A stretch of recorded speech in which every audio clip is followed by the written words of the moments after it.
Shalom Pak Hendro Lim. Shalom Pak Lucky. Nah, kalau sudah ngajak Pak Hendro ngopi bareng, mungkin beberapa pemirsa sudah tahu bah, ini pasti ada kaitannya dengan hal-hal yang ada di masa lampau. Masa lampau. Iya nih. Karena ahlinya begitu kan ya, memang bidangnya tentang hal-hal yang ada di masa lampau, yang menyejarah ya Pak Hendro ya. Sejarah. Sejarah sebenarnya saya setelah saya mendalami sejarah sekarang, saya baru ngeh bahwa sebenarnya dari dulu juga saya senang sejarah. Oke. Tanpa kita mengenal sejarah, kita tuh gak tahu kita ada di mana sebenarnya. Tanpa kita belajar sejarah, kita gak tahu kita ada di mana, dan orang katakan tanpa kita tahu di mana, kita gak tahu kita akan menuju kemana. Iya. Ya, jadi itu sangat menarik begitu. Dan ketika ngomong sejarah sebenarnya kan tidak hanya sekedar urusan tanggal dan tahun ya Pak Hendro. Betul. Kan seringkali orang berpikir sejarah itu tanggal, tahun, ngafalin itu begitu. Padahal sebenarnya ketika ngomong tentang sejarah itu kita berbicara tentang kisah atau kejadian atau latar belakang dari hal-hal yang mungkin ada yang kita lihat hari ini dan yang kita mungkin pakai begitu ya Pak Hendro. Betul sekali. Iya. Maka itulah sebabnya obrolan kita hari ini akan menjadi obrolan yang mestinya menarik dan penting. Mudah-mudahan. Kita akan ngomongin tentang harusnya pengakuan iman rasuli. Siap. Sebelum kita lebih lanjut, kita mohon anugerah Tuhan dulu, kita mohon pimpinan Tuhan, berkat Tuhan bagi kita dan juga bagi semua yang menyaksikan program ini. Kita berdoa dulu ya Pak Hendro ya. Mari kita berdoa. Tuhan, kami bersyukur sekali lagi untuk kesempatan yang Tuhan berikan bagi kami untuk bersama-sama belajar sekali lagi. Kami rindu ya Tuhan, Allah Roh Kudus sendiri yang memberkati kami dan menyingkapkan kepada kami segala kebenaran yang Tuhan ingin sampaikan kepada kami, supaya kami mengerti dan semakin mengerti apa yang menjadi kebenaran daripada Tuhan sendiri. Karena kami percaya bahwa kebenaran itulah yang akan membebaskan kami, untuk kami boleh mengenal Tuhan semakin hari semakin dalam, mencintai Tuhan semakin hari semakin dalam, dan kemudian menjalani kehidupan kami sesuai dengan apa yang Tuhan inginkan. Berkati kami ya Tuhan, yang ada di studio, yang akan ngobrol bersama. Berkati juga rekan-rekan kami yang akan menyaksikan program ini. Dalam nama Tuhan Yesus kami berdoa. Amin. Amin. Nah, seperti yang tadi saya sudah sampaikan Pak Hendro, bahwa topik ngopi bareng pada hari ini adalah tentang pengakuan iman rasuli, ya, atau yang sering disingkat dengan PIR, atau dalam bahasa Jawanya apa Pak Hendro? Apostles' Creed. Bahasa Inggris. Saya baru tahu bahasa Jawa. Saya belum tahu. Kalau gitu saya lebih bersejarah daripada Pak Hendro kayaknya, meskipun rambut saya masih hitam semua begitu ya. Nah, Pak Hendro, waktu ngomong tentang PIR atau pengakuan iman rasuli, maka pertanyaan yang saya kira paling awal itu adalah sebenarnya ini dari mana sih? Mana sih yang kita kenal hari ini dengan istilah pengakuan iman rasuli?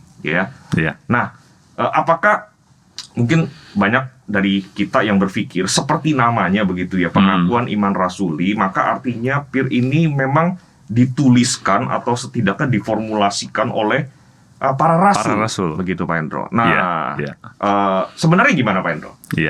Ya, jadi memang mengenai asal-usul dari pengakuan iman rasuli ini, memang ada legenda yang mengatakan bahwa para rasul itu berkumpul 12 orang.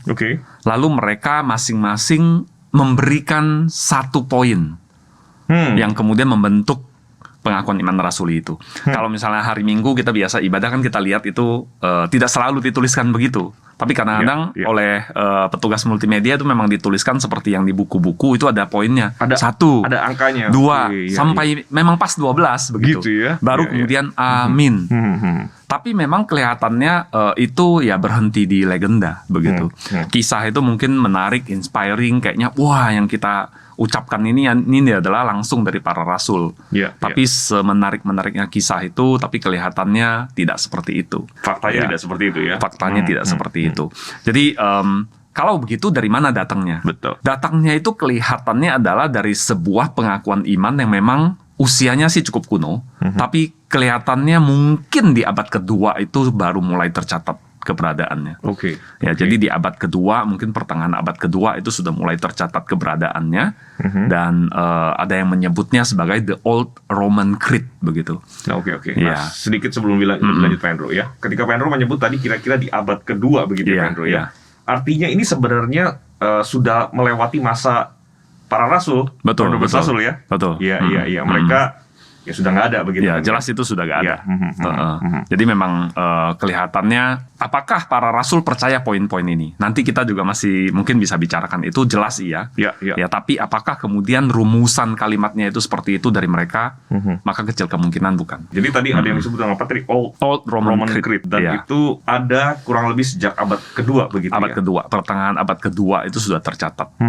Begitu. Dan Apakah- itu memang sangat mirip sekali begitu rumusan kalimatnya dengan pengakuan iman rasuli, tapi belum persis kalimatnya, belum. Oke. Ya. Wah, oke. Nah, ada catatan nggak Pak Hendro? Maksudnya di mana misalnya dokumen, ini dokumen ya bentuknya? Atau Dalam tulisan, dalam tulisan? di dalam tulisan seorang yang merujuk ke sana begitu. Oke, jadi ada tulisan seseorang yang merujuk ada sebuah dokumen Pengakuan iman yang disebut dengan pengakuan seperti iman itu. tadi itu ya? Begitu. Iya. Entah kata tulis atau enggak juga tidak di... Tertulis begitu tertulis. ya? Kalau enggak kita nggak mungkin mendapatkannya. Oke, iya. Nah, itu dari abad kedua. Begitu ya Pak Hendro ya?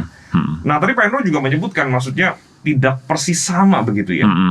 Nah, apakah kemudian terjadi perkembangan begitu di waktu-waktu berikutnya? Ya, kalau Terkait misalnya kita pengkalimatan misalnya. ya kalau misalnya kita perhatikan bagaimana kalimatnya itu, memang jelas ada perkembangan. Oke. Tapi bukan berarti kemudian muncul sebuah pengajaran yang mengada-ngada, yang baru hanya muncul di kemudian hari, tidak. Tapi lebih kepada penyempurnaan secara kalimat dan mungkin lebih jelas begitu. Oke. Iya. Jadi memang jelas semasa itu sebelum dia sampai kepada satu masa dia seperti bentuk yang kita kenal, itu kelihatannya memang ada perubahan.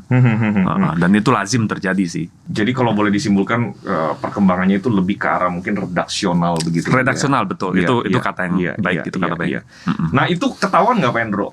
Kira-kira kapan kemudian mengalami semacam kayak penyempurnaan atau penambahan secara redaksional yang kemudian dipakai sampai misalnya ya seterusnya begitu. Iya.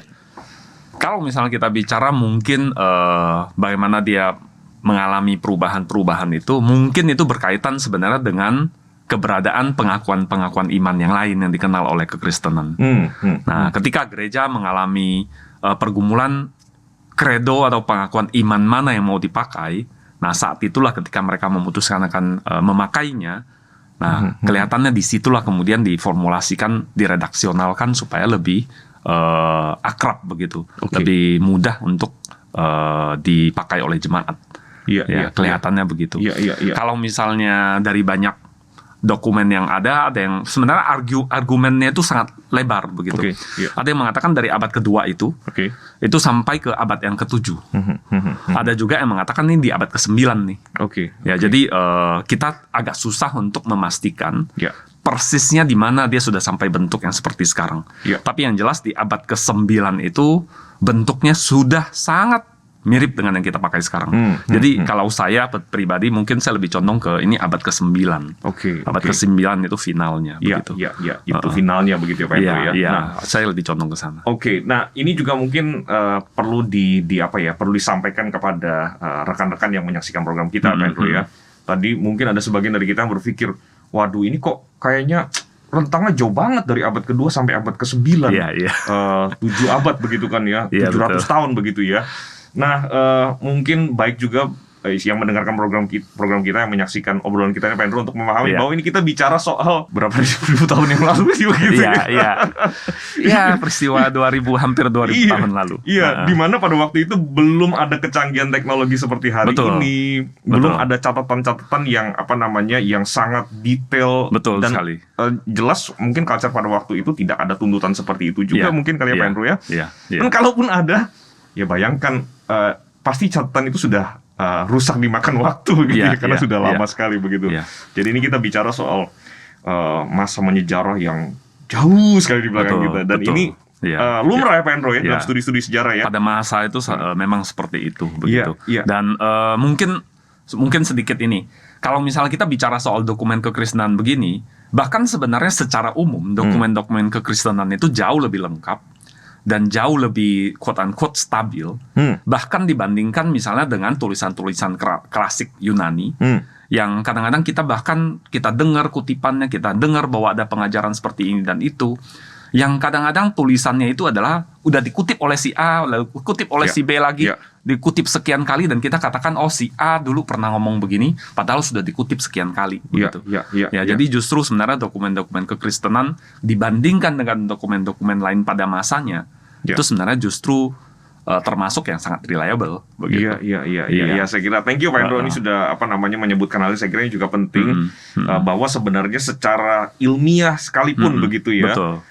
Dokumen-dokumen yang terkait dengan iman Kristen, dengan kekristenan itu jauh lebih bisa diverifikasi begitu, jauh lebih bisa dipercaya bahkan dibandingkan dengan dokumen-dokumen yang selama ini diterima secara saintifik sebagai dokumen yang kuno begitu ya Pak Hendro ya. Betul. Wah, thank you. Nah, sebenarnya Pak Hendro, ketika lahir sesuatu, sebut saja misalnya lahirlah sebuah tulisan atau bahkan sebenarnya pandangan, dan kita bicara hari ini tentang lahirnya sebuah kredo atau pengakuan iman rasuli. Tentu kan tidak serta-merta begitu Pak Hendro ya. Betul. Iya, kita ngomong satu kalimat aja pasti ada story behind it begitu ya, ada cerita di balik itu, ada latar belakangnya. Termasuk ketika kita misalnya menulis sesuatu, nulis surat buat mantan pacar aja kan ada latar belakangnya dong. Oh, saya baru tahu kalau Pak Luki nulis surat ke mantan pacar. Ya sekarang istri saya maksudnya. Waduh, mancing-mancing ini ya. Emang orang yang menyejarah ini memang saya mesti hati-hati. Saya harus menggali gitu. Oh gitu ya. Sejarahnya. Iya, historian ya, menggali fakta-fakta begitu ya. Iya. Nah, jadi sebenarnya apa yang melatar belakangi lahirnya kredo yang kita kenal dengan pengakuan iman rasuli ini Pak Hendro? Ya. Oke, mungkin saya akan bicara general dulu Pak ya, sebelum pengakuan iman rasuli ini. Begini, tadi Pak Luki sebenarnya sudah menyebutkan salah satu alasan kenapa pengakuan iman seperti ini muncul. Pak Luki katakan ini adalah masa 2000 tahun yang lalu ketika dokumen-dokumen tertulis dan sebagainya itu tuh susah diakses. Ya kan? Dan pada waktu itu 3 abad pertama, kita tentu tahu 3,5 abad pertama kekristenan itu mereka tidak sah begitu kan. Kekristenan itu bukan agama yang sah, dikejar-kejar. Ada masanya mereka hidup damai mungkin 10-15 tahun, lalu kemudian penganiayaan muncul bisa belasan tahun atau bahkan puluhan tahun gitu, on and off. Jadi itu adalah masa yang sulit sebenarnya untuk orang-orang Kristen. Ya, tapi di satu sisi kehidupan iman yang sulit begitu, dalam kondisi sulit begitu, mereka tidak punya tulisan.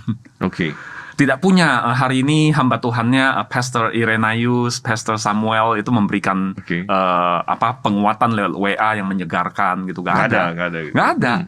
Hamba Tuhan juga sedikit. Ya, sedikit dibandingkan dengan luas daerah, dibandingkan dengan bagaimana mereka bertransportasi dan sebagainya. Itu kita lihat contoh misalnya surat Paulus. Ketika dia ingin mengunjungi aja, sebelum dia berkunjung dia katakan saya udah tulis surat sekian kali nih, tapi saya mau datang belum sampai kesampaian begitu. Bayangkan hamba-hamba Tuhan lainnya mungkin situasi mereka juga seperti itu. Nah, bagaimana caranya iman jemaat itu bisa tetap terawat ketika hamba Tuhan tidak ada, ketika tulisan-tulisan itu tidak ada. Maka salah satunya adalah melalui berbagai rumusan-rumusan singkat yang gampang diingat dan dihafal oleh jemaat, yang kebanyakan juga jangan lupa buta huruf Pak. Oh iya mereka buta huruf. Betul. Iya. Tingkat jadi literasinya tuh sangat rendah sekali. Bayangkan bagaimana caranya mereka jauh dari hamba Tuhan, dengar khotbah dari hamba Tuhan itu mungkin jarang. Ya, mungkin ada diaken mereka, mungkin ada para penatua mereka. Tapi bagaimana caranya mereka kemudian bisa mengingat rumusan iman mereka dengan tepat. Nah, maka pada masa itu digunakanlah cara menghafal misalnya 10 hukum. Masih ada sih yang menghafal itu. Yang dari Keluaran doa Bapa kami. Doa Bapa kami, ya. Lalu kemudian tentu saja rumusan pengakuan iman seperti ini. Dari latar belakang itulah kemudian muncul yang nanti akan kita kenal sebagai the Old Roman Creed itu. Nah, Old Roman Creed ini adalah salah satu yang kemudian akan menjadi cikal bakal juga untuk pengakuan iman yang lain. Nah, untuk diketahui bahwa pengakuan iman itu pada saat itu juga bukan cuma Roman Creed aja, tapi nanti akan muncul yang lain. Ada Credo Nicea, ini adalah yang juga sebenarnya sangat dikenal, dan di gereja kita saya rasa juga kadang-kadang selain pengakuan iman rasuli kita juga ucapkan pengakuan iman Nisea misalnya, begitu. Jadi background kelahirannya adalah kebutuhan penggembalaan terhadap jemaat, saya rasa, di mana mereka dalam kondisi tidak mudah untuk digembalakan dengan konteks seperti itu, tapi maka setidaknya ini yang harus kamu pegang. Nah itu latar belakang munculnya begitu, Pak. Jadi memang sejak awal kekristenan itu sudah ada kesadaran akan kebutuhan pastoral ini ya Pak Hendro, kalau kita boleh sebutkan ya, kebutuhan jemaat yang susah mengakses apapun karena memang belum tersedia dan karena jarak juga, tapi mereka perlu menghidupi iman mereka sebagai orang Kristen begitu kan ya, dan tidak terombang-ambingkan oleh mungkin perkataan orang atau pengajaran lain begitu ya, maka kemudian muncullah pengusahaan seperti ini ya. Saya rasa ini setidaknya kita punya satu refleksi dari hal ini. Hari ini kontras sekali dengan orang zaman dulu. Mereka tidak punya Alkitab. Mereka tidak punya sarana komunikasi, menyampaikan firman dan sebagainya. Tapi mereka berusaha untuk kemudian mereka hidup sesuai dengan iman. Dan dengan rumusan kalimat yang singkat-singkat seperti ini, yang sangat terbatas itu. Tapi kemudian mereka menghidupi iman mereka itu dengan sungguh kuat begitu. Di tengah penganiayaan. Di tengah-tengah penganiayaan bahkan. Kita hari ini bahkan kita punya akses Alkitab, mau versi apa aja ada ya Pak ya. Betul. Mau Mandarin, mau Inggris, mau Jerman, mau Jawa tadi. Iya. Semua ada. Tapi justru pertanyaannya adalah seberapa banyak kemudian kita baca dan kita pegang itu. Gitu. Yang bikin sedih mungkin hari ini adalah banyak gereja yang bahkan dengan casual pengakuan iman ini juga dibuang misalnya. Di dalam ibadah tidak dibacakan, tidak diikrarkan. Saya rasa itu memang bukan sebuah keharusan sih. Tidak ada kewajiban untuk dalam ibadah harus diikrarkan pengakuan iman rasuli misalnya. Tidak ada. Tapi saya rasa mengandung sebuah warisan sejarah yang kaya sekali. Sangat bermakna sekali di sana. Dan dengan kita buang itu sebenarnya ada sebuah makna sejarah yang sangat dalam yang kita tinggalkan. Begitu. Dan tentu saya kira yang saya kira mungkin juga tidak kalah penting adalah begini kan Pak Hendro. Kita kehilangan benefit dari mengulang-ulang apa yang penting gitu kan ya. Kan kalau sesuatu itu penting, ya sudah sewajarnya dong kita ulang-ulang, ya kan? Itulah sebabnya kita mengulang hari kelahiran kita, hari ulang tahun kita, gitu karena itu sesuatu yang penting. Itulah kemudian misalnya kita mengingatkan kepada keluarga kita, anak kita, orang tua kita bahwa kita mengasihi mereka karena itu penting begitu Pak Hendro ya. Anniversary kita rayakan. Betul sekali. Iya. Saya kira ini perlu menjadi wake up call bagi kita semua ya Pak Hendro ya. Di tengah-tengah segala kecanggihan hari ini, bahkan kita mungkin juga sudah mulai malas untuk menghafal ayat Alkitab kalau boleh sedikit keluar begitu kan ya. Tapi ada kaitannya begitu ya. Kita sudah mulai merasa ngapain ya ada teknologi. Tinggal dicari begitu ya. Ngapain penuhin otak saya dengan menghafal isi Alkitab begitu ya. Dan pada waktu kita melakukan itu, kita melupakan bahwa ada benefit yang besar sekali yang akan memberkati kehidupan kita, yang akan menumbuhkan iman kita pada waktu kita mengingat firman Tuhan, itu menghafalkan firman Tuhan itu. Iya dong ya? Betul. Kan yang memperkaya relasi misalnya Pak Hendro dengan istri tentu adalah karena selalu ingat istri. Nggak perlu googling lu isi saya yang mana begitu kan ya. Benar kan? Itu saya rasa sebelum saya sempat Google sudah diusir dari rumah. Itu hikmat dari sejarah. Iya. Oke. Nah, Pak Hendro tadi juga sudah menyebutkan begitu ya. Ada pengakuan-pengakuan atau kredo-kredo yang lain selain yang kita kenal dengan pengakuan iman rasuli. Hari ini tadi sudah disebutkan salah satu misal pengakuan iman Nisea begitu ya. Nah, di dalam sejarah gereja Pak Hendro, sebenarnya ada berapa banyak sih pengakuan-pengakuan iman atau kredo semacam ini yang cukup berpengaruh dan diterima secara meluas begitu oleh gereja? Begitu. Jadi pengakuan iman itu sebenarnya tidak terbatas kepada beberapa yang sudah sempat kita sebutkan itu. Cukup banyak sebenarnya. Tapi banyak yang juga memang sifatnya itu lokal. Ya, jadi tidak diterima oleh gereja secara luas. Kapan sebuah kredo itu diterima secara luas, disepakati secara luas, maka itu adalah di kredo Nisea itu. Nisea ini nama sebuah kota ya, di Asia Kecil. Nah, Konsili Nisea yang kemudian akan menerbitkan kredo Nisea ini adalah sebuah konsili yang diadakan oleh Kaisar Konstantin. Jadi kalau misalnya kita mengingat sejarah kita, sebelum zamannya Konstantin, agama Kristen itu tidak pernah diterima sebagai agama yang sah di dalam kerajaan Kekaisaran Romawi pada masa itu. Ya. Tapi ketika Konstantin menjadi kaisar, dia menjadikan agama Kristen, bukan agama negara ya. Banyak orang yang salah paham mengira Konstantin menjadikan kekristenan agama negara. Bukan. Tapi dia menerima agama Kristen sebagai salah satu agama yang resmi. Diakui pemerintah lah kira-kira Diakui gitu oleh ya. pemerintah. Dan oleh karena itu, maka masa penganiayaan itu lewat sudah. Karena sebelumnya dipertanyakan, ini agama apa? Ini tidak sah, ini tidak diterima. Begitu. Ya. Tapi ketika Konstantin berkuasa, dia menyatakan itu sebagai agama yang sah, dan oleh karena itu masa penganiayaan segera lewat. Ketika masa penganiayaan lewat, para bapak gereja itu kemudian sekarang mulai punya waktu untuk bukan lagi sekedar memikirkan soal survival.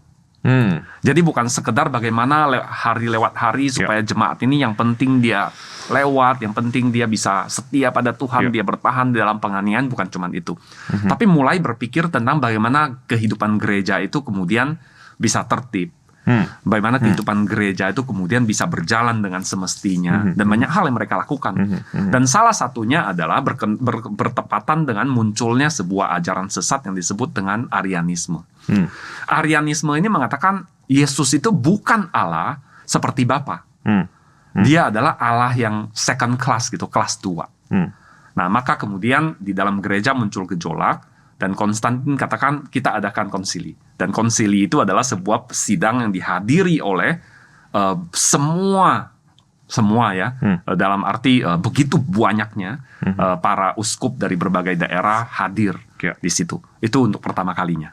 Sebelumnya nggak pernah kejadian begitu. Ini adalah konven hamba Tuhan pada masa itu. Ya, jadi ini besar-besaran, dan ini nanti akan dikenal sebagai konsili ekumenikal yang pertama. Nah, hasil dari konsili ekumenikal itu adalah menyatakan Arianisme itu adalah ajaran yang sesat. Nah, untuk menjadi sebuah pagar juga tentang ini loh yang sebenarnya orang Kristen percayai, maka kemudian dirumuskanlah Credo Nicea itu, atau pengakuan iman Nicea itu. Nah, nanti pengakuan iman Nicea akan dikukuhkan lagi, ditegaskan lagi, dan ditambahkan beberapa penjelasan, khususnya berkenaan tentang Roh Kudus dan tentang Kristus dan tentang Roh Kudus, itu di konsili ekumenikal yang kedua, di kota Konstantinopel. Kalau tadi Nicea itu di tahun 325, di awal abad keempat, maka konsili Konstantinopel, konsili kedua itu di tahun 381, itu di akhir abad keempat. Jadi jaraknya hanya sekitar 60 tahun, nggak nyampe. Ya, 56 tahun jaraknya. Nah, ditegaskan kembali bahwa inilah Credo Nicea Konstantinopel. Namanya kemudian dikenal sebagai Konsili Nicea Konstantinopel. Nah, dua credo ini, Credo Nicea dan Credo Nicea Konstantinopel. Yang menariknya kadang-kadang juga sekedar disebut sebagai konsili Credo Nicea gitu. Walaupun ini adalah credo yang sudah diperjelas di konsili kedua itu. Kadang-kadang juga hanya sekedar disebut sebagai Credo Nicea, hanya begitu. Nah, dua credo inilah yang dianggap ini sebenarnya sama saja. Inilah yang kemudian diterima oleh semua gereja. Termasuk sebagian gereja yang hari ini mungkin banyak bedanya dengan gereja seperti kita misalnya. Ya, yang beda dengan gereja Katolik, bahkan beda dengan Anglikan, bahkan itu kalau menyebut dirinya Kristen, akan menerima kedua credo ini. Dua credo nih, sekali lagi dua credo ini. Credo Nicea dan Credo Nicea Konstantinopel. Ya. Dan memang kemudian di dalam konsili-konsili ekumenikal berikutnya, mereka tidak pernah lagi membuat credo yang baru. Kenapa demikian? Karena menurut mereka ini adalah credo yang sah, yang benar.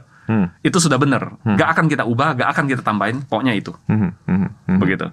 Nah, kalau kemudian di kemudian hari akan ada muncul yang seperti tadi itu ada, ternyata kalau begitu kenapa muncul pengakuan iman Athanasius, kenapa muncul pengakuan iman Rasuli, itu ada ceritanya lagi. Tapi credo yang diterima oleh semua gereja itu ada dua tadi itu.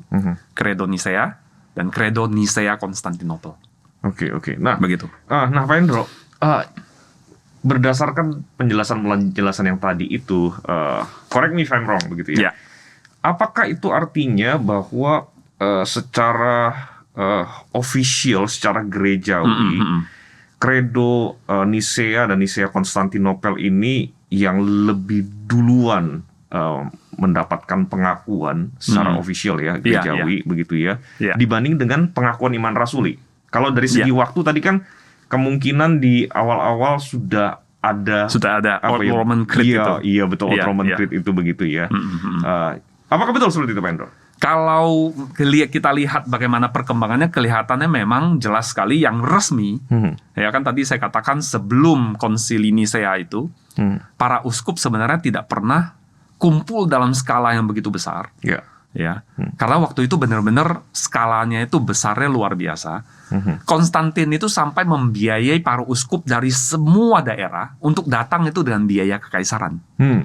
Ya, jadi bayangkan ini pemerintah mensponsori pertemuan para hamba Tuhan begitu. Ya, seperti kalau ini kan ada acaranya PGI itu gitu kira-kira gitu ya. Kalau ada konferensi. PGI itu kan masih sebuah organisasi. Betul. Tapi ini negara yang mensponsori. Betul, negara mensponsori pertemuan. Ya, sampai fasilitas negara itu boleh dipakai gitu untuk mentransport para uskup ini. Bayangkan baru 5 tahun, 2-3 tahun yang lalu mereka dikejar-kejar, tiba-tiba disponsori oleh negara untuk berkumpul begitu. Maka mereka berkumpul dan salah satu yang mereka nyatakan itu adalah pengakuan iman Nisea itu. Jadi saya rasa sangat bisa mengatakan ini adalah yang officially oleh gereja, oleh perkumpulan para uskup, ya, yang ecumenical, yang mencakup seluruh dunia di mana orang Kristen ada. Mereka sama-sama mengatakan ini kita akui begitu. Jadi sangat bisa kita katakan itu adalah memang officially diterima ya di situ. Begitu. Ini adalah Kredo Nisea itu. Dan by the way ini biar yang menyaksikan program kita secara khusus Jemaat GKY juga mengetahui ya. Saya kira itulah alasannya kenapa nyaris semua gereja termasuk denominasi yang tadi Pak Hendro juga sudah sebutkan misalnya Katolik begitu ya, dan kawan-kawannya begitu, yang lain-lain juga yang berbeda dengan GKY. Dan demikian juga tentu dengan GKY menerima pengakuan iman Nisea Konstantinopel begitu betul. Ada di dalam tata gereja kita begitu betul. Salah satunya memang karena ini memang salah satu pengakuan iman atau kredo yang mungkin boleh dikatakan paling ini yang pertama gitu yang resmi yang pertama dan yang memang diterima oleh semua gereja. Kalau ada gereja mengatakan saya tidak terima pengakuan iman Nisea, ada yang salah. Justru itu harus jadi sebuah alarm, ini ada yang salah. Atau misalnya mengatakan saya hanya terima pengakuan iman Nisea, saya tidak terima Nisea Konstantinopel. Itu juga ada yang salah. Harus jadi begitu. Bahwa itu memang adalah standar minimum dari iman kita. Yang ada di situ itu adalah sudah intisari paling dasarnya, tidak ada yang bisa dibuang lagi dari sana. Dan itu diterima, disepakati oleh semua gereja pada waktu itu. Dan ini disepakati oleh para penerus mereka juga sampai berabad-abad kemudian, bahwa ini adalah yang sudah kita sepakati, kita tidak akan keluar dari batas-batas itu, bahwa ini adalah yang mendefinisikan apa itu iman Kristen. Pak Hendro, tapi kemudian menarik kan, berarti yaitu tadi Nisea Konstantinopel, lalu kemudian berjalan waktu begitu kan ya. Saya membayangkan begitu kan ya. Oh, kalau gitu di masa-masa itu setelah Konsili Nisea Konstantinopel dan lahirnya kredo ini begitu kan. Artinya kan harusnya itu yang mungkin lebih banyak beredar. Di gereja-gereja begitu ya. Karena itu yang official pertama betul. Kan. Nah, hingga mungkin seperti yang tadi Pak Hendro juga sudah sebutkan begitu ya. Mungkin sekitar di abad ke-7 atau bahkan mungkin di abad ke-9. Lahirlah formulasi yang kita kenal sekarang pengakuan iman rasuli itu. Pengakuan iman rasuli ini. Begitu ya kira-kira Pak Hendro ya. Nah ini kan memang yang jadi menarik begitu ya. Karena begini, kalau ditanya sekarang kepada misalnya orang Kristen pada umumnya, pengakuan iman rasuli tahu nggak? Umumnya akan bilang tahu. Ya kan tahu. Tapi kalau pengakuan iman Nisea Konstantinopel, ya mungkin beberapa ada yang baru pertama lebih banyak kali belajar mungkin tahu. Tapi mungkin sebagian besar tidak tahu. Sebagian besar baru mendengar mungkin hari ini Pak Hendro menjelaskannya begitu kan ya. Saya kira ini salah satu alasannya, tentu alasan yang paling simpel adalah karena yang diikrarkan di kebaktian minggu di kebanyakan gereja lah. Ada tadi yang Pak Hendro juga sebutkan misalnya tidak memakai lagi dan itu kerugian sebenarnya begitu kan ya. Tapi umumnya gereja-gereja mengambil waktu di dalam liturgi kebaktian itu untuk mengajak jemaat mengikrarkan pengakuan iman rasuli. Betul, Ya betul, kan? betul. Dan saya kira itulah yang membuat kita jadi lebih mengenal Ya. pengakuan iman rasuli ini. Dan Ya. memang itu juga topik kita hari ini. Nah, Betul. Pak Hendro, berdasarkan penggalian sejarah begitu ya. Nah, kapan sih sebenarnya pengakuan iman rasuli ini Jadi meluas. jadi meluas dan Iya. yaitu dipakai di kebaktian? Iya. Pasti kan ada sebut saja historical precedentnya begitu loh ya. Iya, Ada iya. praktek menyejarah yang memang sudah ada sehingga kemudian kita wariskan sampai hari ini. Ya, ya. Jadi ini memang peristiwa yang menarik dan di satu sisi sebenarnya ada yang menyedihkan juga begitu. Gimana tuh? Jadi memang Credo Nicea Konstantinopel, Credo Nicea ini memang diikrarkan oleh orang-orang percaya pada masa itu. Oke. Tapi pada masa itu juga memang gereja itu di satu daerah ke daerah yang lain itu mereka punya keunikan-keunikan sendiri. Salah satunya adalah soal bahasa. Oke. Soal bahasa pada masa itu mungkin secara sederhananya ada gereja yang berbahasa Latin. Itu kemudian hari akan lebih dikenal sebagai gereja Barat. Oke. Lalu ada gereja yang berbahasa Yunani. Jadi secara budaya itu mereka agak berbeda sedikit. Ya, dalam tata cara yang lebih detailnya mereka agak berbeda. Yang di Yunani seperti itu, yang di Latin seperti itu. Nah, sayangnya adalah bahwa perbedaan budaya itu termasuk perbedaan bahasa itu satu kali kemudian menimbulkan bencana sih sebenarnya ini. Yang sebenarnya nanti bahkan akan berakhir dengan perpecahan gereja, Pak, antara Barat dan Timur ini. Antara yang berbahasa Latin dengan yang berbahasa Yunani ini. Nah, apa yang terjadi adalah begini. Karena perbedaan bahasa satu dan juga karena perbedaan konteks, gereja Barat itu, yang Latin itu, yang berbahasa Latin itu mulai menambahkan sedikit klausul ke dalam pengakuan iman Nicea. Nah, ini sebenarnya dalam tanda kutip kesalahannya gereja Barat lah. Karena mereka yang menambahkan itu. Tapi karena di tengah kondisi di tengah kondisi komunikasi yang susah, perbedaan bahasa, perbedaan budaya, gereja Barat bahkan sempat mengira gereja Timur kenapa kamu hilangin? Gitu. Jadi di masa-masa awal itu bahkan sempat mereka saling nuduh. Kamu nambahin, kamu yang kurangin. Kamu nambahin, kamu kurangin. Dan jangan bayangkan seperti sekarang kita segera bisa telepon kita bisa cek konfirmasi gitu. begitu. Kita cek di tata gereja sebenarnya seperti apa sih gitu. Nggak bisa gitu. Jadi waktu itu belum seperti itu. Di tagar seperti apa nggak ada. Gitu. Jadi mereka sempat saling menuduh. Dan bahkan kemudian sepanjang perjalanan mereka argumen itu, di antara para uskup itu, bahkan antara uskup Roma dan uskup-uskup lain di timur yang berbahasa Yunani itu bisa saling mengutuki gitu. Itu sebabnya saya katakan ini peristiwa, ini episode yang juga menyedihkan. Tapi di antara mereka berargumen itu juga kemudian muncul sebuah kesadaran untuk tidak menambah keribetan itu sebenarnya.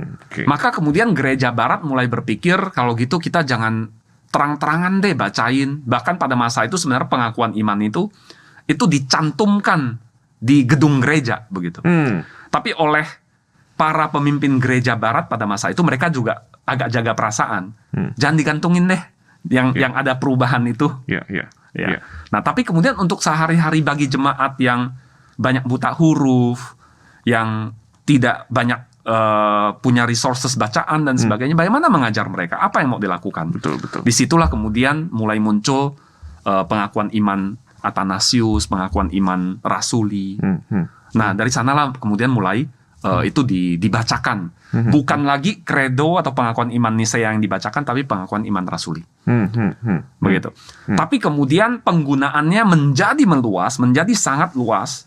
Itu ketika Kaisar Karel Agung, itu dijadikan kaisar, diangkat sebagai kaisar oleh gereja Barat. Kapan tuh, Pendro? Itu tahun 800-an. Abad 9 lagi. Persis di pergantian abad itu. Hari Natal. Jadi dia ditahbiskan sebagai kaisar dari kerajaan Romawi Barat. Jadi kalau misalnya Bapak Ibu mempelajari sejarah kekaisaran Romawi, mereka pernah dikalahkan oleh bangsa-bangsa barbar. Ya, itu bangsa-bangsa Jerman sekarang sih sebenarnya. Kan orang-orang Romawi itu kan orang Italia sebenarnya kan sekarang ya. Nah, mereka pernah dikalahkan oleh bangsa-bangsa barbar yang adalah orang Jerman. Dan kerajaan Romawi Barat itu sebenarnya sempat tidak ada selama beberapa ratus tahun. Nah, baru kemudian seperti ada lagi ketika Kaisar Karel Agung itu dimahkotai oleh Paus sebagai the Holy Roman Emperor begitu. Nah, Kaisar Karel Agung dia kemudian punya agenda menyegarkan kembali kehidupan gereja dan sebagainya begitu. Jadi Paus itu memberikan backup kuasa bahwa kamu diangkat sebagai kaisar, ya. Tapi kaisar itu juga melindungi gereja dalam hal menjamin keamanan dan sebagainya. Salah satu hal yang dia lakukan adalah kemudian dia menggunakan resources kekaisaran untuk bisa mengaktifkan kembali kehidupan bergereja. Gereja-gereja diberi dana supaya kehidupan pendidikan berlangsung, biara-biara dibangun dan sebagainya. Nah, bersama dengan peristiwa itu yang kemudian kebangunan-kebangunan yang terjadi itu nanti di kemudian hari dikenal sebagai Carolingian Renaissance. Ya, jadi Carolingian Renaissance itu bersama dengan Renaissance itulah kemudian Carolingian Renaissance ya. Ini bukan Renaissance yang di abad 14, 13-14 begitu. Tapi ini Carolingian Renaissance di abad 9-10 itu. Dari sanalah kemudian penggunaan termasuk pengakuan iman rasul itu jadi sangat luas begitu. Karena memang kehidupan gereja itu digairahkan kembali begitu. Jadi sejak itulah boleh dikatakan gereja barat itu tidak pernah tidak mengikrarkan pengakuan iman rasuli. Sampai kemudian ketika Luther, sampai kemudian ketika Calvin, sampai kemudian gereja Anglikan, kemudian gereja Katolik juga menyatakan diri mereka sebagai gereja yang benar, gereja yang Katolik, begitu kan? Mereka selalu pakai pengakuan iman rasuli. Nah, tapi dari sejarah tadi kita bisa menyimpulkan sebenarnya pengakuan iman rasuli itu tidak pernah diterima oleh gereja Timur. Buat mereka pengakuan iman yang benar itu adalah Nisea dan Nisea Konstantinopel itu. Begitu juga pengakuan iman yang lain yang lahir belakangan itu seperti pengakuan iman Athanasius itu, mereka juga tidak terima, Pak. Jadi kita merasa ini gereja di mana-mana mengikrarkan pengakuan iman rasuli, di gereja Timur enggak, Pak. Tapi memang gereja yang backgroundnya dari gereja Barat Latin, Katolik lah, Anglikan lah, gereja Lutheran lah, Reform lah, itu semuanya memang dari dulunya itu menggunakan pengakuan iman rasuli itu. Begitu, Pak. Iya. Nah, ini penjelasan yang sangat komprehensif sekali dan ada banyak detail-detail tadi. Tapi yang jelas kan Pak Hendro, artinya kan sebenarnya baik gereja barat yang berlatar belakang bahasa Latin dan juga gereja timur yang dengan latar belakang bahasa Yunani begitu ya. Sampai hari ini dua-duanya sama-sama menerima pengakuan iman Nisea Konstantinopel itu kan begitu kan ya, itu yang juga kita lakukan begitu ya. Tetapi berdasarkan penjelasan sejarah yang tadi Pak Hendro sudah sampaikan, memang pada akhirnya hanya gereja barat yang berbahasa Latin saja yang menggunakan pengakuan iman rasuli. Gereja timur sampai hari ini tidak menggunakan pengakuan iman rasuli. Mereka tidak ya menggunakan. Iya. Nah, ini jadi penasaran. Jadi mungkin akan sedikit balik begitu Pak Hendro ya. Nah, apakah kemudian ada sejenis data-data begitu ya, yang menolong kita untuk melihat atau mengetahui lebih detail lah terkait dengan formulasinya ini Pak, formulasi pengakuan iman rasuli yang kemudian akhirnya dipakai itu begitu. Memang kan tadi dari awal sudah jelaskan bahwa belum dipakai bukan berarti tidak ada sama sekali, tapi benih-benihnya bahkan sudah ada diyakini relatif awal bahkan begitu kan ya. Tapi memang itu. Rumusan formulasinya yang sama seperti yang kita pakai sekarang kemungkinan besar baru di tadi itu kan ya abad 9 begitu kan ya. Nah, apakah ada data-data mungkin Pak, maksudnya terkait dengan kemudian ini kata-kata seperti ini yang kita pakai begitu. Tadi Pak Hendro juga menyebutkan lalu kemudian terkait dengan gereja barat, gereja timur begitu ya. Nah, gereja barat lah yang kemudian memutuskan untuk memakai dan kemudian mengikrarkan pengakuan iman rasuli begitu ya. Betul. Nah, apakah itu juga yang menjadi alasan kenapa pengakuan iman rasuli itu somehow lebih populer lagi sekarang begitu? Maksudnya begini, karena di dalam sejarah ini koreksi saya kalau saya keliru ya. Dalam sejarah kayaknya kan mungkin jumlah orang yang kemudian menjadi anggota gereja Barat itu Iya. lebih besar daripada Betul. gereja Timur. Apakah begitu, Pak Hendro? Betul, ya. Kalau sebenarnya di awal-awal perkembangannya, gereja Barat itu justru lebih kecil daripada gereja Timur. Jadi gereja Barat itu pusatnya saat itu ada di Roma. Oke. Ada di Roma dan mungkin di Afrika. Tapi yang mayoritas pusat-pusat kekristenan pada masa itu, Yerusalem, Ya. Antioquia, Ya. Konstantinopel, ya. Lalu negara Kristen yang pertama orang katakan itu juga di daerah timur.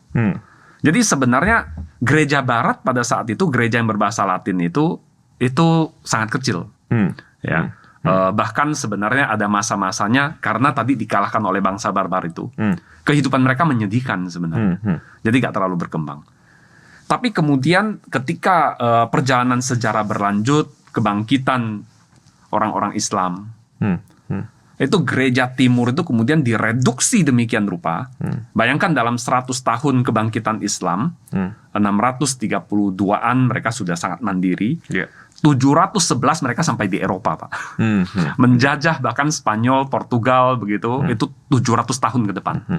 Ya, jadi seluruh Asia kecil, kota-kota Efesus lah, Smyrna lah, Philadelphia lah dan sebagainya yang kita kenal itu adalah pusat-pusat Kristen.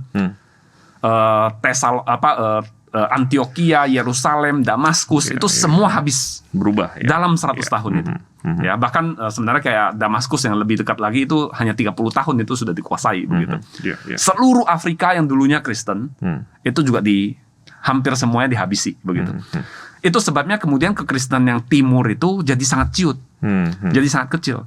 Mereka diberikan pilihan untuk kamu tinggal tapi kamu menjadi Islam. Ya, ini di dalam sejarah itu terjadi. Ya. Dan nggak boleh menginjili orang Islam. Ya, itu terjadi. Ini adalah catatan sejarah. Begitu kita bicara sejarah kan ya. Nah, itu sebabnya kemudian mereka menciut demikian rupa. Lalu kemudian setelah Islam, kemudian muncul Mongol. Oke. Nah, Mongol ini sebenarnya di antara mereka ada yang juga quote-unquote Kristen. Oke. Tapi ini Nestorian. Yang lebih kita kelompokkan sebagai ajaran sesat sebenarnya. Ya. Jadi maka di dalam perjalanan sejarahnya di gereja Timur itu mereka banyak sekali mengalami tekanan, banyak sekali mengalami kemunduran begitu, sehingga memang perkembangannya itu sangat terhambat. Apalagi ketika kota Konstantinopel pun tadi kerajaan Romawi Timur yang besar itu makin ciut. Sampai akhirnya kota Konstantinopel pun 1453 itu dikalahkan oleh pasukan Ottoman. Itu adalah peristiwa ketika kota itu dibombardir dengan meriam, ya. Lalu kemudian diduduki dan gereja Hagia Sophia yang ada di Istanbul hari ini, ya, Konstantinopel kemudian diganti nama menjadi Istanbul dan gereja itu diubah menjadi masjid. Sampai mungkin 1900 berapa awal itu diubah jadi museum. Lalu tahun lalu kalau nggak salah oleh Erdogan dijadikan masjid lagi. Nah, jadi memang gereja Timur itu sangat sedikit kesempatan untuk berkembang. Ya. Gereja Barat sebaliknya dari awal yang kecil yang menyedihkan itu, ketika Paus mengangkat Karel Agung menjadi Kaisar Romawi Barat, Romawi Barat ini memang kemudian berkembang. Karena mereka menerapkan sistem biara tadi, misalnya biara berkembang. Ketika biara berkembang, mereka tidak hanya berkembang di satu tempat. Kepala biara kemudian mengutus para biarawannya pergi. Jalan, keliling, sampai di tempat di mana itu kondusif, mereka bikin biara yang baru di sana. Bikin lagi biara yang baru di sana. Maka dengan cara itulah kemudian seluruh Eropa, boleh kita katakan begitu, itu kemudian menjadi Kristen. Ya, ada plus ada minusnya juga sih nanti. Ya, tapi itu kemudian mereka menjadi besar. Dan ketika kemudian Renaissance tiba, pengetahuan berkembang, orang-orang Eropa bisa berlayar kemana-mana. Mereka kan pergi kan membawa Injil. Orang-orang Katolik itu diutus oleh Paus dan oleh negara untuk pergi untuk 3 tujuan. 3G. Masih ingat gak Pak? Masih. Dulu kita belajar 3G kan. Iya. Tujuan pertama adalah gospel. Oke, ini baik Ya. ini. Gospelnya disebutin duluan ya. Iya. Itu setidaknya secara teorinya Secara teori itu memang begitu. Iya. gospel, lalu gold dan glory. Gospel adalah mereka harus memberitakan Injil kemana-mana. Gold adalah mencari kekayaan. Iya. Lalu kemudian yang ketiga cari glory, cari kekuasaan, begitu kejayaan. Iya. Nah, jadi memang walaupun kemudian bagaimana para bangsa-bangsa Eropa bepergian dan dalam prakteknya nanti menjajah, merampok, merusak. Ya ini juga episode sedih begitu. Tapi bagaimanapun juga Injil itu akhirnya tersampaikan ke seluruh dunia. Dan Injil yang disampaikan tentu saja yang tradisinya, yang budayanya itu adalah yang Latin yang Barat tadi itu. Iya. Itu sebabnya kalau yang terbawa kemana-mana yaitu pengakuan iman rasuli kan. Iya. Begitu juga nanti ketika orang-orang Protestan keluar dan mengabarkan Injil ke India, ke China, termasuk ke Indonesia. Iya. Pengakuan iman rasuli yang dibawa begitu. Iya. Dengan kata lain, andai kata sejarahnya berbeda, apa yang terjadi di timur justru terjadi kepada gereja barat, maka mungkin hari ini lain juga ceritanya kali Pak Bisa Hendro, ya. jadi. Mungkin hari ini kita lebih banyak mengikrarkan pengakuan iman Nicea Konstantinopel begitu bisa ya. jadi, bisa jadi. Iya. Ya, tapi kita percaya bahwa apa yang terjadi kan dalam orkestrasi Allah begitu. Iya. Ketika Allah menghendaki itu dia punya tujuan. Iya. Ya, itu tidak terjadi karena kebetulan. Betul. Ya, tapi semuanya dalam dalam kendali Allah. Tidak ada tidak ada perbedaan yang membuat kita harus memilih salah satu, apakah pengakuan iman rasuli atau pengakuan iman Nicea Konstantinopel begitu ya. Kita menerima mengakui dua-duanya hanya berdasarkan penjelasan sejarah yang Pak Hendro tadi sudah ceritakan dengan saya kira sangat komprehensif begitu ya. Itulah yang menjadi alasan kenapa praktek mengikrarkan pengakuan iman rasuli itu lebih umum dilakukan termasuk oleh gereja-gereja seperti kita ya Pak Hendro ya. Betul. Saya kira ini akan sangat sangat menolong sekali untuk kita bisa tahu detail sejarah seperti ini. Iya. Sebenarnya apa sih hubungan pengakuan iman rasuli yang tiap minggu kita ikrarkan begitu ya, dan dalam pengalaman saya menjadi orang Kristen dan kemudian menjadi rohaniwan di gereja Pak Hendro ya, saya melihat dan tentu bersyukur begitu ya. Setiap anggota jemaat itu mengikrarkan dengan begitu serius, dengan begitu sungguh-sungguh. Sebagian bahkan sudah hafal begitu kan ya, dengan isinya begitu ya. Nah, sebenarnya apa sih hubungan pengakuan iman rasuli dengan kehidupan kita sehari-hari yang Pak Hendro rasa penting sekali untuk kita sadari, dan tentu saja bukan sekedar kita sadari, tapi juga kemudian kita hidupi dalam keseharian kita sebagai orang Kristen. Betul. Saya rasa salah satu yang pertama kita perlu sadari adalah begini, bahwa ini bukan sekedar sebuah mata acara di dalam liturgi kita, bukan sekedar itu. Ya, kadang-kadang kita karena sudah begitu seringnya kita kemudian seperti ya udah sampai lalu saja. Saya bahkan secara pribadi saya juga pernah gitu merasakan kita udah pengakuan iman rasuli belum ya? Pikir-pikir lagi, oh ya udah tadi, begitu. Kenapa? Karena saking biasanya gitu Pak. Saking biasanya kita bahkan tanpa sadar, sambil kita lihat kiri kanan begitu, kita bisa ngucapin itu, betul nggak Pak? Apalagi kita hamba Tuhan kan, kita terbiasa memimpin di podium begitu, kita terbiasa untuk dengan sengaja kita memang menghafalkan, ya, sehingga kadang-kadang tanpa sadar kita bisa ucapkan itu. Nah, perlu kita sadari bahwa itu adalah sebuah ikrar. Itu sesuatu yang harusnya memang terus mengingatkan kita, berbicara kepada kita bahwa this is our basic beliefs gitu. Ini adalah sesuatu yang intisari dari iman Kristen kita. Ketika kita menyatakan itu, kita sedang terus mengingatkan diri kita, this is what I believe. Ini adalah yang paling minimal yang saya percaya, tidak bisa kurang dari ini. Gak mungkin kita kemudian membuang dari satu poin dari sana, misalnya kebangkitan tubuh, saya buang deh.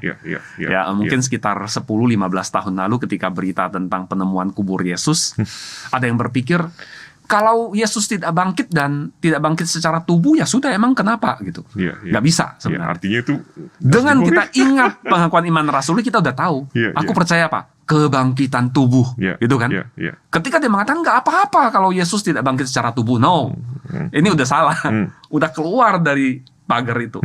Jadi saya rasa pertama ini sangat mengingatkan ke kita kepada bahwa ini adalah standar iman kita cannot be less than that.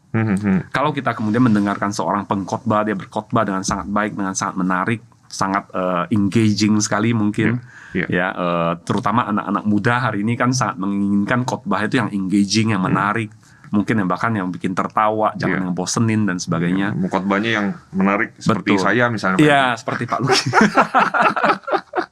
Soalnya cuma kita berdua, Pak Endro, kita mau ngomongin siapa lagi gitu kan. Iya, nah, ya udahlah gitu. Kalau kita ngomongin orang lain nanti jadi ini ya, jadi fitnah ya. Tapi pagarnya itu harus diingat. Ya, pagar ini harus diingat.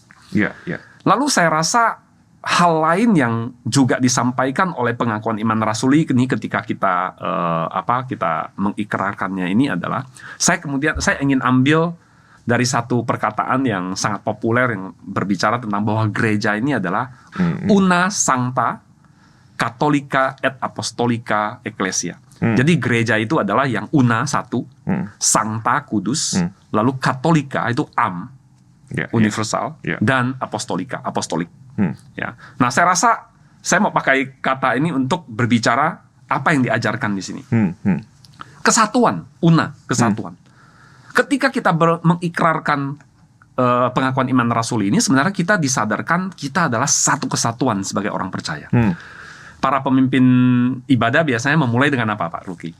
Wah, saya harus jawab dong ya. Harus jawab. Saya harus bisa jawab ya. Saya harus saya harus bisa jawab karena saya yang ngurusin ibadah nih. Gitu ya. Nggak boleh nggak bisa jawab gitu ya. Bisa. Kalau nggak bisa gawat. Iya, bersama dengan umat Tuhan di segala abad dan tempat. Mari kita ikrarkan pengakuan iman kita seperti yang dinyatakan oleh pengakuan iman rasuli. Begitu kan? Ya. Jadi bahkan sebelum pengakuan iman rasuli itu dimulai, kita sudah sebenarnya menyatakan ini bersama dengan seluruh umat percaya. Dari segala abad, segala tempat kita ikrarkan ini, begitu. Ya, jadi sense kesatuan itu, unity itu di dalam Kristus itu adalah sesuatu yang sebenarnya belum dimulai aja kita sudah bicara itu. Lalu kemudian di dalam teksnya sendiri ada bagian apa? Aku percaya kepada Roh Kudus, gereja yang kudus dan am. Ya kan, Pak? Lalu hal kedua dari tadi una sancta, sancta kudus. Tadi saya juga sudah menyebutkan gereja yang kudus. Ya, kita diingatkan bahwa kita ini adalah orang-orang berdosa, Pak. Kita ini adalah orang-orang berdosa. Kalau hari itu kita bisa berdiri di sana, kita boleh menghadap Allah, kita boleh berkata, aku percaya kepada Allah, Bapa yang Maha Kuasa. Siapa kita? Kita adalah orang-orang yang dikuduskan. Kita adalah orang berdosa, kita dilayakkan, diciptakan oleh Bapa, ditebus oleh Kristus, lalu kemudian dikuduskan oleh Roh Kudus. Ya. Dan kemudian Katolika, am. Ya, tadi saya sempat katakan soal kesatuan itu, ini adalah sebuah pengakuan yang kemudian diterima oleh seluruh orang percaya, dan kemudian apostolik. Apostolik ini berarti bahwa iman yang kita hidupi ini bukan iman yang karena Pak Ho mengatakannya begitu. Ini bukan iman yang seperti ini karena Pak Freddy mengatakan saya maunya seperti itu. Atau karena sekarang Pak Adri mengatakan saya maunya seperti itu. Bukan. Tapi ini adalah iman yang diajarkan oleh Tuhan Yesus kepada para rasul, yang kemudian dihidupi oleh para rasul, yang kemudian pada gilirannya seperti Paulus katakan, apa yang aku terima, aku teruskan padamu. Begitu. Bahwa iman yang kita hidupi ini bukan iman yang karena saya prefer maunya seperti ini. Maka saya ambil yang seperti itu. Bukan. Tapi karena inilah yang diteruskan, yang diajarkan kepada kita. Begitu. Seperti yang para rasul ajarkan, yang mereka percaya, yang mereka hidupi. Jadi saya rasa ini menjadi hal yang sangat penting ya. Dan sangat sebenarnya sangat daily di dalam kehidupan kita. Ya, ketika kita kemudian melihat berbagai ajaran yang ada, ini adalah yang sehari-hari buat kita. Begitu. Hal yang lain lagi yang saya rasa juga sebenarnya diajarkan di sana dan sangat penting buat kita, tapi kurang kita sadari adalah bahwa pengakuan iman rasuli itu sifatnya sangat trinitarian. Kita bisa melihat sebenarnya pengakuan iman rasuli itu dalam 3 bagian besar kan. Tentang kita percaya kepada Allah Bapa, kita percaya kepada Yesus Kristus, anaknya yang tunggal Tuhan kita, lalu tentang aku percaya kepada Roh Kudus.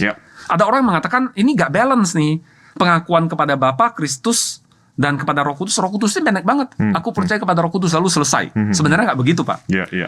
Bagian berikutnya, aku percaya kepada Roh Kudus, gereja yang kudus dan am, pengampunan dosa dan sebagainya, semua itu adalah karya Roh Kudus. Ya. Nah, ketika kita mengikrarkan pengakuan iman kita, sebenarnya kita sedang juga mengikrarkan pengakuan kita percaya kepada Allah. Allah yang mana? Allah yang Tritunggal itu. Dan ada orang yang mengatakan, teolog mengatakan bahwa seluruh kehidupan kita itu Trinitarian, Pak. Seluruh hidup kita itu Trinitarian. Ya. Dan saya rasa di sanalah kemudian pengakuan iman rasuli itu benar-benar adalah sebuah loss kalau kita tidak ikrarkan dan kita tidak pahami sungguh-sungguh. Kita anggap sebagai sebuah mata liturgi ini membosankan, begitu kan? Kita lewatkan saja deh, dibuang aja deh. Oke, buang aja dari liturgi, begitu. Karena sebenarnya banyak sekali kekayaan yang diajarkan di dalamnya, begitu. Mungkin itu, Pak. Iya, saya kira thank you banget Pak Hendro untuk penjelasannya begitu ya. Ini saya kira mengingatkan kita semua, bagi kita yang mungkin selama ini merasa pengakuan iman rasul itu hanya sekedar salah satu bagian dari liturgi kebaktian kita, dan mungkin pernah kepikiran misalnya bahwa aduh ngapain sih, kenapa kita nggak skip aja, atau misalnya sebulan sekali saja kita melakukannya.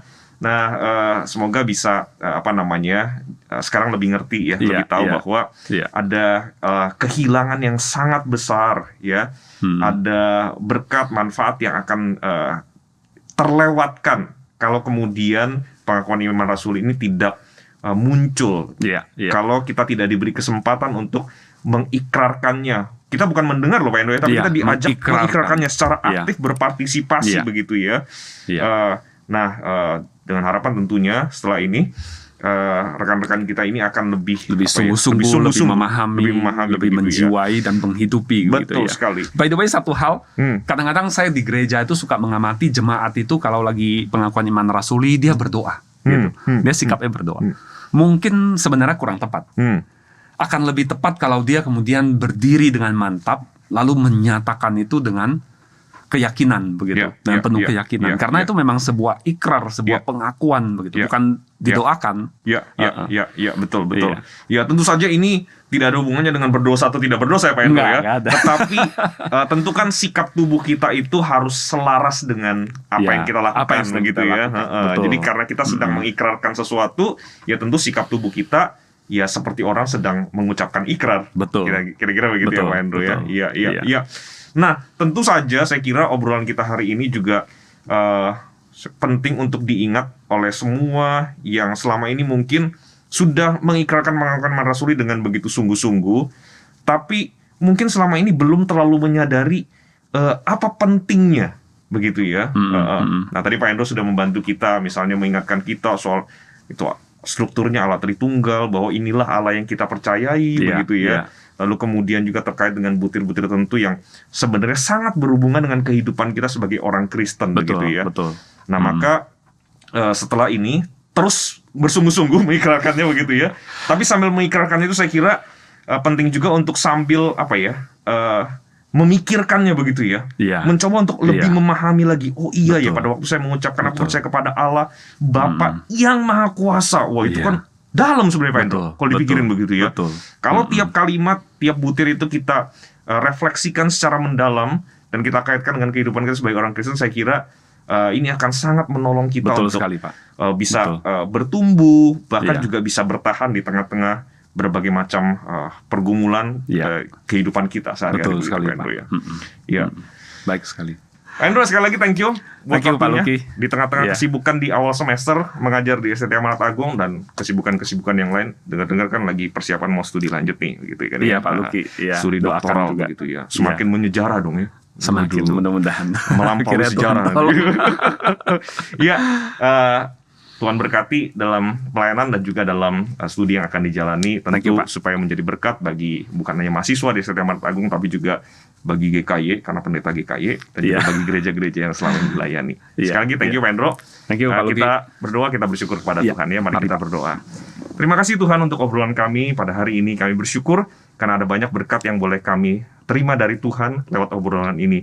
Kami berdoa, hamba-Mu dan Pak Hendro berdoa dari tempat ini ya Tuhan, biarlah berkat yang boleh kami nikmati lewat obrolan ini, itu pun juga boleh dirasakan, dinikmati oleh saudara-saudara kami yang mengikuti program ini. Terima kasih Tuhan, kami bersyukur padamu, di dalam nama Tuhan Yesus kami berdoa. Amin. Amin. Thank you, Pak Hendro. Thank you.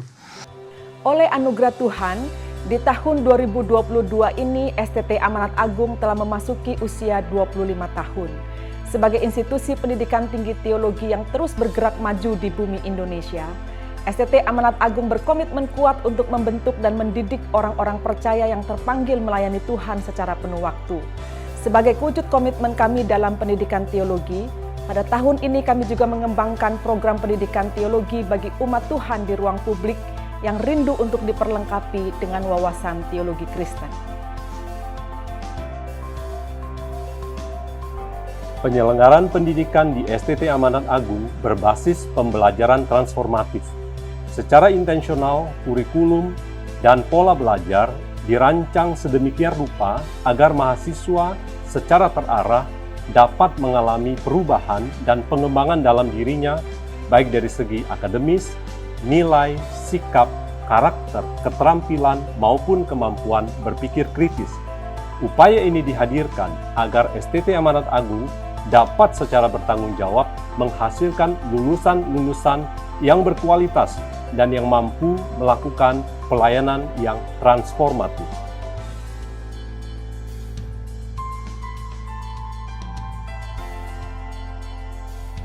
Pendidikan transformatif juga mencakup transformasi spiritual dan kecakapan melayani sebagai hamba Yesus Kristus. Untuk itu, kami berkomitmen menolong dan membimbing mahasiswa untuk mengalami transformasi diri menjadi semakin serupa dengan Kristus. Kehidupan di kampus didesain untuk menumbuhkan sikap kehambaan Kristus sehingga mereka siap melayani di dalam segala keadaan. Praktik pelayanan mahasiswa dirancang untuk menumbuhkan keterampilan sekaligus meluaskan jejaring pelayanan mahasiswa. Dengan semua ini, diharapkan para mahasiswa akan semakin menghayati panggilannya secara utuh.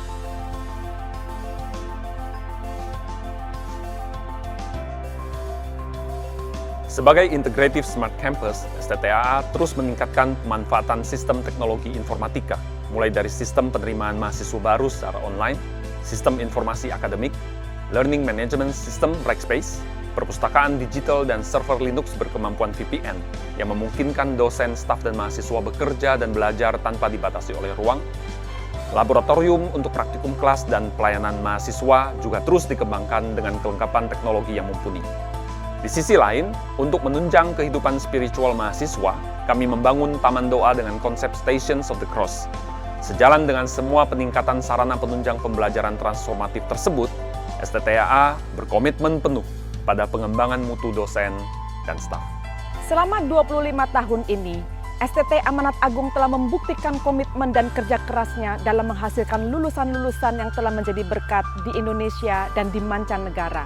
Dengan tetap menjalankan visi yang dari Tuhan, kami akan terus bergerak maju untuk berkarya bagi gereja dan berkiprah bagi bangsa.